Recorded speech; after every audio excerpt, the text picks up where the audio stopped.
Hello. All right, so where are we? It's been a while. I've been back in Connecticut about a year now, and I just haven't really gotten going with the video stuff. I've just been trying to like resettle, back in Connecticut after 20 years away and like sorting out job stuff and life stuff and dog stuff. I had this grand idea. Like, as soon as I got back, I started working on like building out this studio space. And then I don't really know what happened. I just got really busy, which is unfortunate because this is, I think, the most important kind of professional thing that I'm doing, the thing that I feel like has the most potential to be like rewarding over the long run. Today is January 1st of 2026.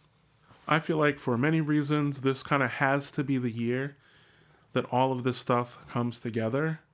I've produced videos that I like, that I was really happy to make at the time, but I've not made a video yet where I'm like, this video is good enough to change my life.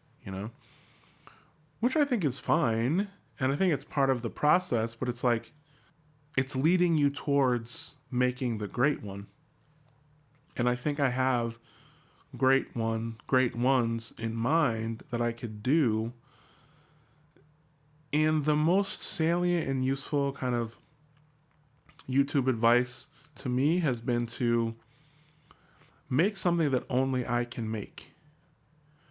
And on one hand, sort of the algorithm and the whole sort of like structure of like, do what people like and then they will like you because you're doing what they like. That's all well and good. But I think that if I make something that's uniquely mine, it can take me places that just copying other people cannot take me.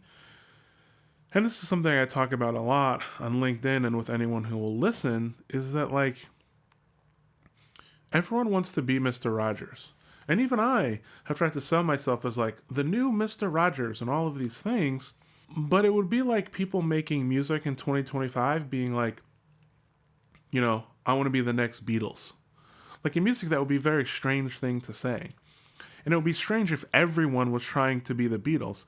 But if you look at like children's media and like live action children's media that's hosted by an adult, everyone is always talking about Mr. Rogers.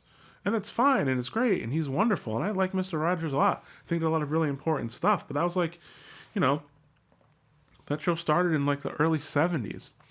And it would be the same as someone being like, I'm going to reinvent music and, I'm the next, Paul McCartney.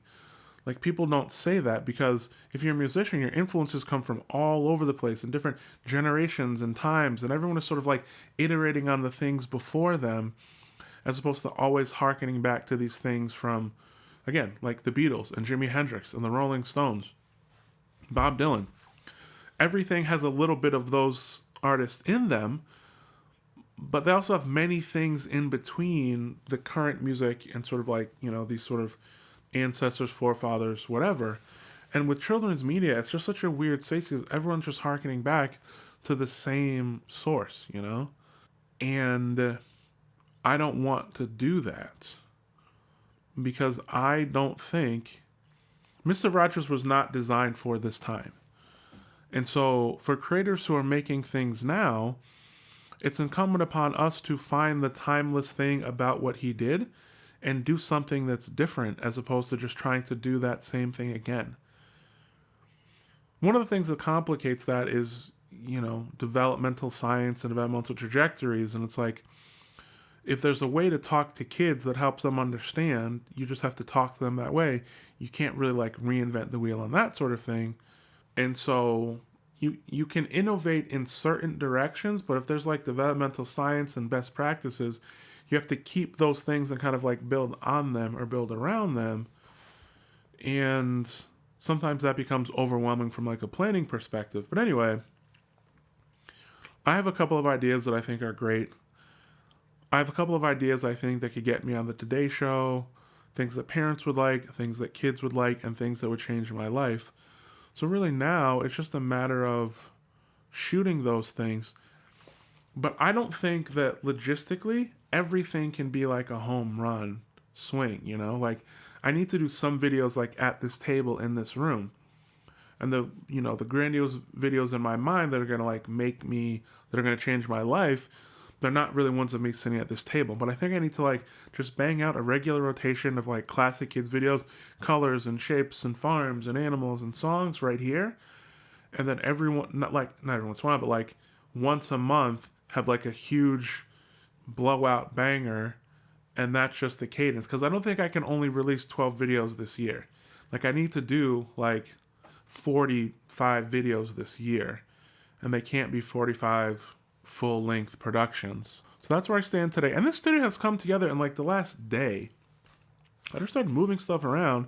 And there's really no reason this couldn't have been done 8 months ago, 10 months ago. But again, you don't get an idea until you get it. And so I'm simultaneously trying to like rush myself while also understanding that good ideas and salient ideas sort of just come when they come. So that's how things are going. I hope this video finds you well, and you'll be hearing more from me soon.